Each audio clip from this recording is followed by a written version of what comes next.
So ayan mga kadrama-rama lang po pong inaabangan nyo po yung next na mangyayari dito sa Prinsesa ng City Jail dahil sobrang nakaka-tense na nga po tsaka nakaka-excite na nga din po talaga yung pinapakita ng director every episode dito dahil alam naman po natin mga kadrama na talagang itong si Leilani ilalabas na nga po talaga siya para sabihin na nga po talaga yung katotohanan dito kay Sharlene para nga po talaga itong si Sharlene malaman na nga po niya yung revelation na nalalaman nga po talaga ni Leilani abot talaga sa pagkatao ng kanyang totoong anak.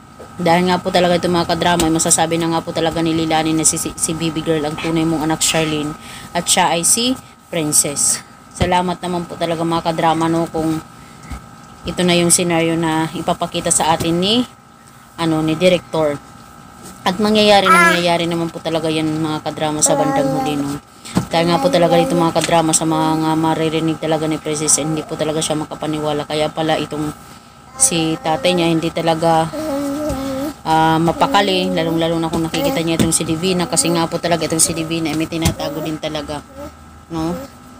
dahil nga po talaga itong mga kadrama sa revelasyon ni Leilani sobrang talagang naiyak at nagalit po talaga itong si Sharlene dahil hindi nga po niya lubos akalain na nagkasabay nga po talaga sila ng panganganak ni Divina doon sa loob ng kulungan at talagang nakita na talaga ni Divina kung gaano talaga kahayop or yung may ganong klaseng karakter na talagang gagawin ng lahat para masira yung pamilya. Aagawin yung asawa, pagpapalit yung kanyang totoong anak. Diba? Sobrang napakasakit nito mga kadrama.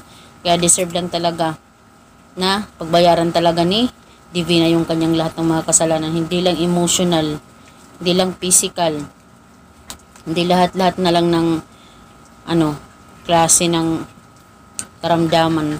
Talagang grabe na yung pag nasaktan itong si Sharlene sa kagagawa ni Divina. So mga kadrama, maraming salamat again sa palagi niyong panonood. Abangan po natin yung scenario na mangyayari po dito. Thank you so much for watching. Don't forget to please like, share, and subscribe my channel para sa susunod na video mga kadrama is ma-update ko po kayo. So yun lang po, abangan na lang po natin yung scenario na ito dahil mangyayari po talaga yung mga kadrama. Bye!